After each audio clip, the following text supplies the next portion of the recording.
All right, wrote the next song. Do we hear him? Do we listen when he tells us the way to be? Or do we like to point our fingers and accuse them of adultery? From John 8. Do we hear him? Do we listen when he tells us the way to be? Or do we like to point our fingers and accuse them of adultery? What if Jesus were to kneel before us then and write upon the hallowed ground? What would be found? What would be found? What does the law say? Those without sin can cast their stones, and when they heard him, they turned to go. What does the law say?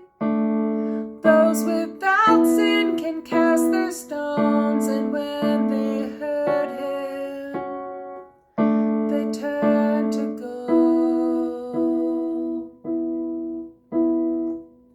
Do we hear him?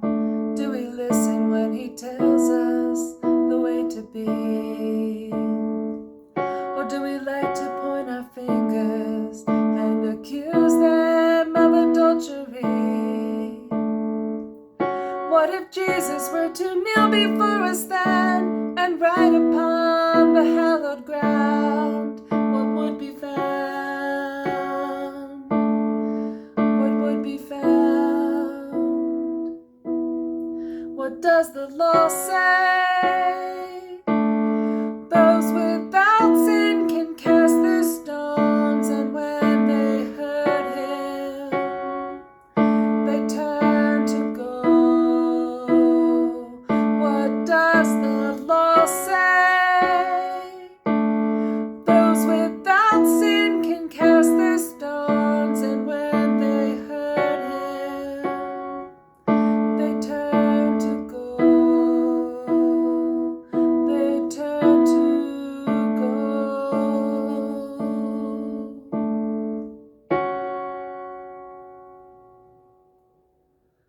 All right, John 8, talking about Jesus. Now early in the morning he came again into the temple, and all the people came to him, and he sat down and taught them. Then the scribes and Pharisees brought to him a woman caught in adultery. And when they had set her in the midst, they said to him, Teacher, this woman was caught in adultery in the very act. And I imagine they drug her in there, threw her down on the ground. If she was caught in the very act, she may not have had all her clothes on. Now Moses in the law commanded us that such should be stoned. But what do you say? This they said, testing him, that they might have something of which to accuse him. But Jesus stooped down and wrote on the ground with his finger, as though he did not hear. So when they continued asking him, he raised himself up and said to them, He who is without sin among you, let him throw a stone at her first. So it could have been like, he stoops down and he's writing in the ground, Jonathan, housekeeper. Maybe Jonathan's having a secret something with the housekeeper. And maybe he wrote Thomas, church. Maybe Thomas is stealing from the church. I don't know what he wrote, but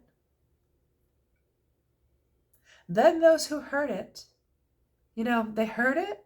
They heard it. He was writing in the ground, but they heard it.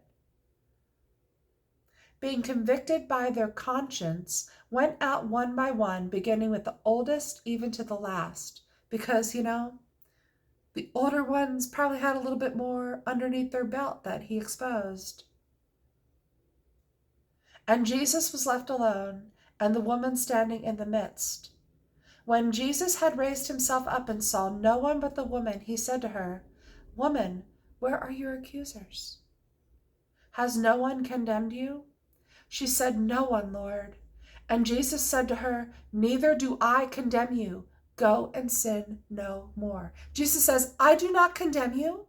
Just go and sin no more." He tells us not to sin because it is not good for our souls, but he does not condemn us. And when we are born again in the Lord Jesus Christ, we know that when he convicts us of sin, he does so in a way that is full of his love and his grace. He does convict us of sin. He is conforming us to his image. Those who are in Christ are convicted of sin, and we are changed.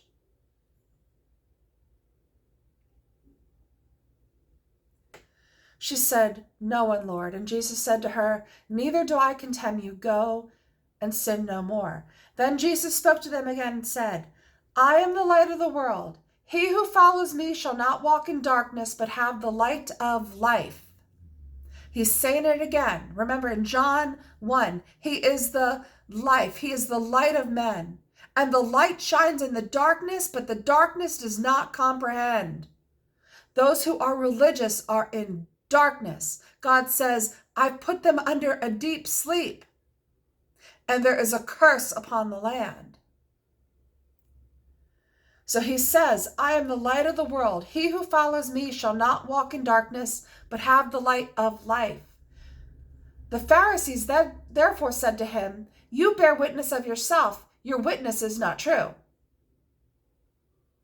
Jesus answered and said to them, "Even if I bear witness of myself, my witness is true, for I know where I come from and where I am going, but you do not know where I come from and where I am going. You judge according to the flesh. I judge no one.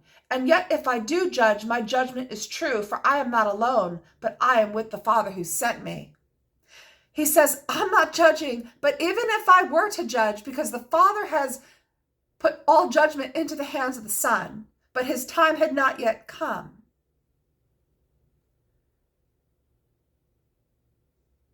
My judgment is true, for I am not alone, but I am with the Father who sent me.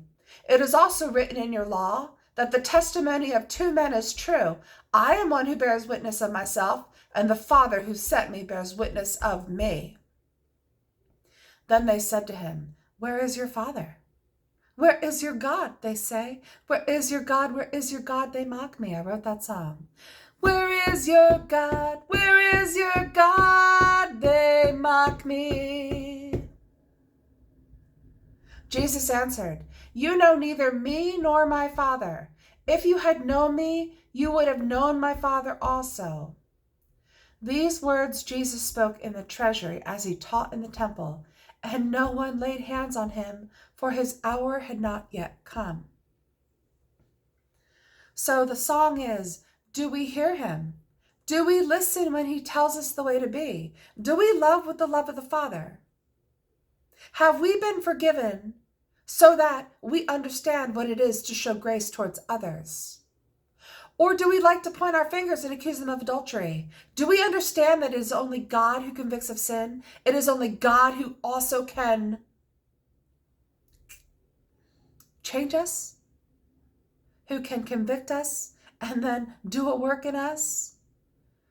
I know I didn't just say one day, "You know what? I'm a dirty, filthy sinner."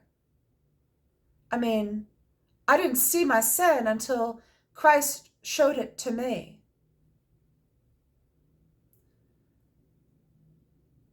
Or do we like to point our fingers and accuse them of adultery? I mean, do you know God? Do you know that he's the one who does it all? What if Jesus were to kneel before us then and write upon the hallowed ground? So we're like pointing our fingers at people. What if Jesus were to come right up to us and kneel down on the ground, and wherever Jesus is, it is hallowed ground, holy ground. He says, "Be holy like I am holy." I mean, you can't make yourself holy. That's the whole point. You can't make yourself holy. The only righteousness we have is because we have the righteousness of Christ. If that is, we have Christ living in us. But if he were to kneel upon the ground before us, what would be found? What would he write with his little finger in that ground? What does the law say? The law says that we should stone her. We should stone her. We should condemn her to death. And Jesus says those without sin can cast their stones. And when they heard him, because they were full of sin, they didn't know they were full of sin until Jesus showed them. Jesus showed them. But when they heard, they turned to go.